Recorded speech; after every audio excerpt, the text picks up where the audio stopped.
I want to now invite Carlos Martinez, who's our old brother and comrade of mine, if we can call ourselves old, which we probably can by this point in time in life. And I know, brother, my comrade Carlos is extremely modest, but really, I've kind of Carlos has shared some tidbits of his research he's done in preparation for this contribution this evening. There's some really fantastic things that he has unearthed, and also Carlos is one of our leading anti-imperialist researchers and activists and organizers, and he's a co-organizer for this evening as well. So please welcome Carlos Martinez. Thank you. Well, I feel like I can only let you down now. I must apologise. I've got my mobile phone in front of me. I'm not doing Instagram or Twitter. I just got my notes for my speech on here. So if you see me look down, I'm not disrespecting the meeting. So I mean, a lot has been said, to be fair. And it's getting quite late, so I'm not going to keep you for too long. But well, one interesting aspect, I think, of Chavez is that as anti-imperialist, socialist, global South leaders go, Chavez was actually very, very popular in the West. You know, not everyone liked him, but compared with certain other leaders, for example, in the Middle East, in Africa, in Asia especially, and even compared with someone like Fidel, Chavez was very popular. And there's some fairly obvious reasons for that. So I think as Francisco and other people have pointed out, what you have now in Latin America, the situation now where to be against neoliberalism, to be against the Washington Consensus, to be against the IMF, to be against the World Bank, has become the average. Like that's the dominant mode now in Latin America. If you're a Colombia or a Mexico who goes along with Washington, you're sort of out of place in this new Latin America. I don't think anyone 15 or 20 years ago could have envisaged that being the case.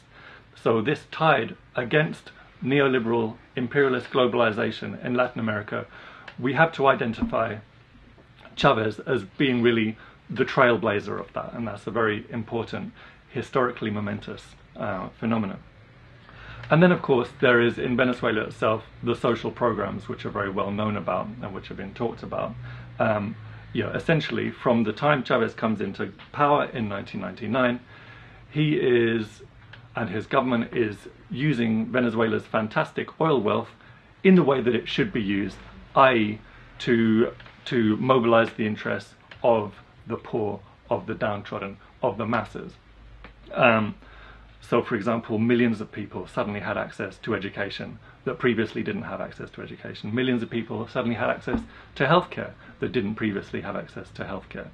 You had tens of thousands of Cuban doctors as part of this program, Mission Barrio Adentro, who were inside the barrios, inside the ghettos in Caracas and other parts of Venezuela, providing incredibly high quality, free, community-based medical care to people who'd never experienced professional medical care before. Illiteracy was wiped out within a few years of Chavez's government coming to power. You know, it's a very profound, a very momentous thing. And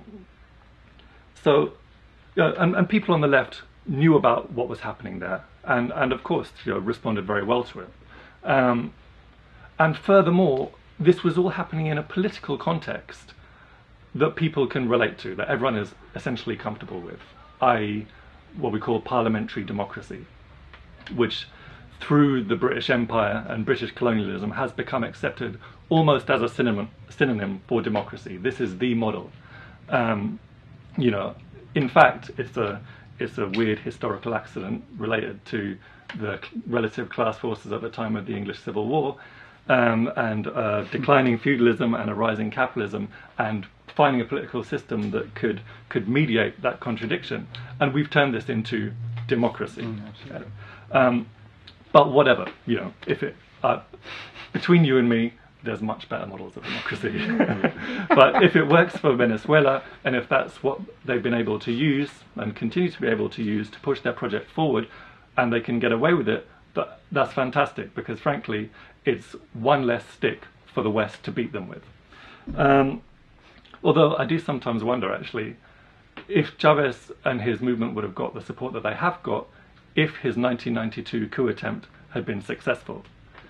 to me, I've been very happy if that had been successful, because that's 7 more years of Bolivarian revolution, that's 7 more years of the road to socialism and internationalism and everything fantastic that's come with the Venezuelan revolution. But anyway, that's something we can talk about another time. But there is an aspect of Chavez and an aspect of this Bolivarian revolutionary process in Venezuela which is not quite so popular, especially among the kind of social democratic or liberal sections of the left. And that is that Chavez was a hardcore, militant, uncompromising anti-imperialist. And in this project of creating a global anti-imperialist front, he made alliances that a lot of people are super uncomfortable with. The liberals don't like it, the kind of soft left doesn't like it, the right, you know, the William Hayes and the John McCains of this world, they really don't like it, you know, they hated him for it. You know, everyone likes a nice literacy program. I mean, what sort of misanthrope would come out and say, I don't agree with wiping out illiteracy? You know, so that's all good, but why, oh why did Chavez have to align himself with these brutal dictatorships in Syria, in Libya, in Cuba, in Belarus, Zimbabwe, North Korea, Vietnam? Why, oh why was he hanging out with these like serial human rights abusing neo-imperialist powers in Russia and in China? And you know, this, you know, we can laugh about it, but it's actually, it's a quite prevalent sentiment. I read some of the obituaries that appeared about Chavez when he passed away last March, and especially the left-wing obituaries. They were very pro-Chavez. They talked about his amazing achievements, his democracy, the social programs, and all the rest of it. But they were highly critical of his international anti-imperialist stance. So, a fairly typical example would be Owen Jones, who's a pretty well-known leftist liberal thinker. He says, quite. There is, he says, so he's talked about all the good things the Venezuelan government has done, and then to balance it, he says, and then there is the matter of some of Chavez's unpleasant foreign associations. Although his closest allies were his fellow democratically elected left-of-centre governments in Latin America. Don't know where Cuba fits into that, but anyway, that in passing. But he also supported brutal dictators in Iran, Libya and Syria. It has certainly sullied his reputation. You know, that it's an interesting thing, and it's a problem a lot of people simply can't get their heads around. Why did this nice Democrat, Chavez, hang out with these evil baddies? And there's a couple of aspects that we can look into. The first is pretty simple, really. Chavez just didn't fall for this demonization, this evil dictator's James Bond style Blofeld, you know, stroking his cat supervillain narrative. No, that's just not something he went for. He instinctively distrusted anything that came out of the international imperialist media, and he'd experienced it for himself. You have to remember Chavez. They're so bloody democratic in Venezuela that they haven't managed to clamp down on the media. The vast majority of the Venezuelan media is in private hands. And when I say private hands, I mean the hands of the extremely rich people, the elite, who hate Chavez. They've always hated Chavez for 15 years non-stop, and even going back to the coup in 1992, it's been non-stop barrage of racist and classist attacks on Chavez. They call him a monkey all the time. They say, who is this black guy? Who is this peasant who was born in a mud hut from the llanos, the plains of Venezuela, who comes and thinks he can be our president and run our country? Who is this guy? They spread lies about him all the time. They spread slanders about him all the time. So he sees what they say about him, and he sees what they say about his country. Why would he think that they're going to be talking the truth about other countries, be it Iran or Syria or Libya or Zimbabwe or whatever?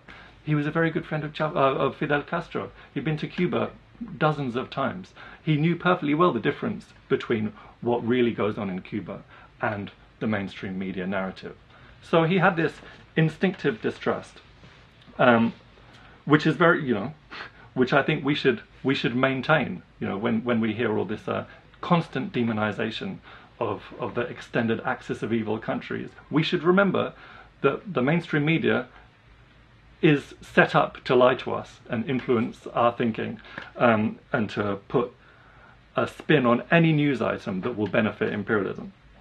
And furthermore, if you choose to look at reality rather than media spin, what are the countries that were helping Venezuela out on an international level? What are the countries that were supporting Latin American anti-neoliberal policies? What are the countries that were supporting Latin American integration? What were the countries that were supporting national liberation movements globally? What are the countries that were supporting the legitimate right of the Palestinian people to self-determination? What are the countries that were providing the arms with which Gaza is being defended? Syria, Iran. So he started from this position of instinctive distrust.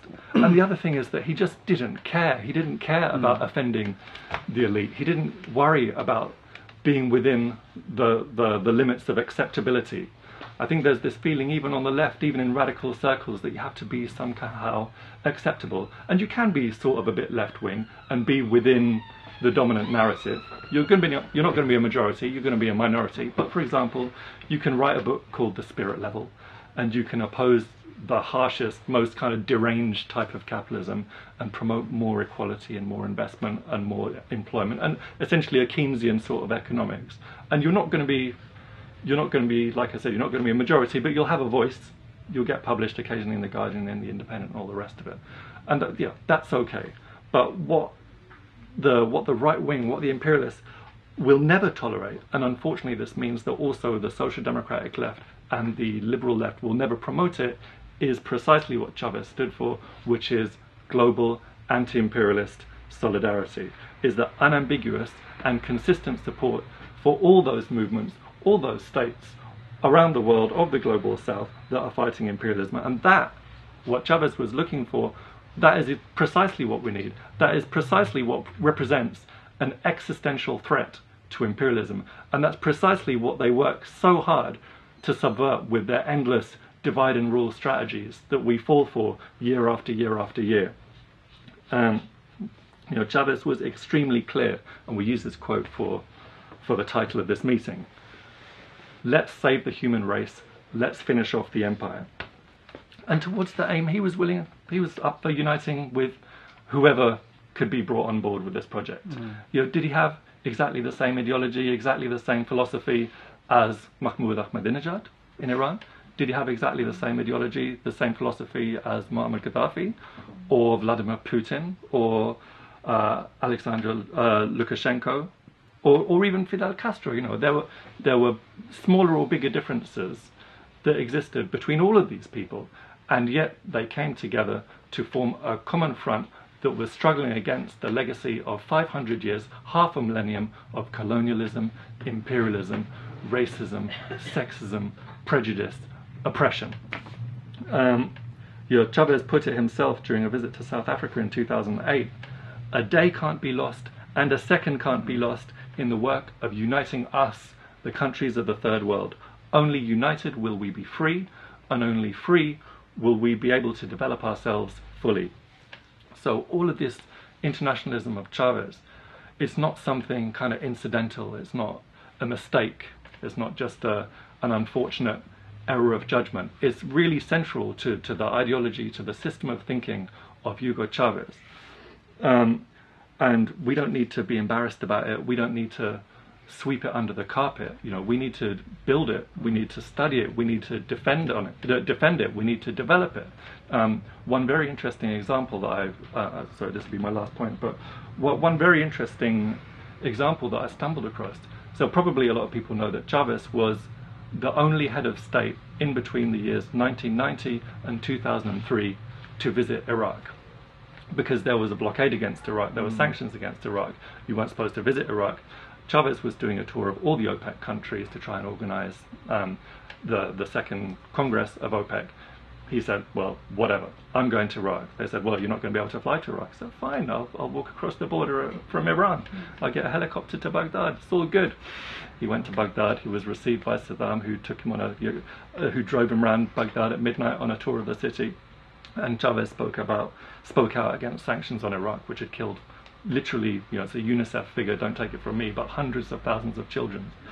But what was really interesting, that as a result of those relationships, Chavez was able to organize this OPEC Congress, which was only the second Congress of OPEC in its history, like 50-year-long history, in Caracas in 2000, 2001. And on the sidelines of that event took place the highest level talks between Iraq and Iran since the beginning of the Iran-Iraq war, which was a very momentous thing. It was between the Iranian president and the Iraqi vice president. And Chavez had said very clearly, these two brother nations must unite again, and I'm willing to put myself at the service of these, my brothers, to get their relationship back on track. And it's really interesting that it took someone like a Chavez to have that global vision, to have the understanding that the differences between us, no matter how deep they are, how deep they run historically, we've got to get over them in the united fight against the global enemy, against imperialism, against Zionism. As a result of that meeting, relations actually did start to improve between Iran and Iraq, and I've always wondered, why did the US choose 2003 to invade Iraq? The very reason they didn't finish the job in 1991, the very reason they didn't get rid of Saddam in 1991, is because they knew that what took over from Saddam would necessarily be aligned with Iran. It would be a Shia majority, all the rest of it. They said, well, better the devil you know, we'll keep Saddam in place for a while, and we'll just bury him with sanctions and the weekly bombing raids that Sakan referred to earlier. But why suddenly in the early 2000s did they decide, right, now he's got to go? And exactly what they had feared 10 years earlier, that's exactly what they've got in Iraq now. And they had to put their nutty ISIS terrorists to work in disrupting it again. They are, sadly, the misery of Iraq seems to know no end.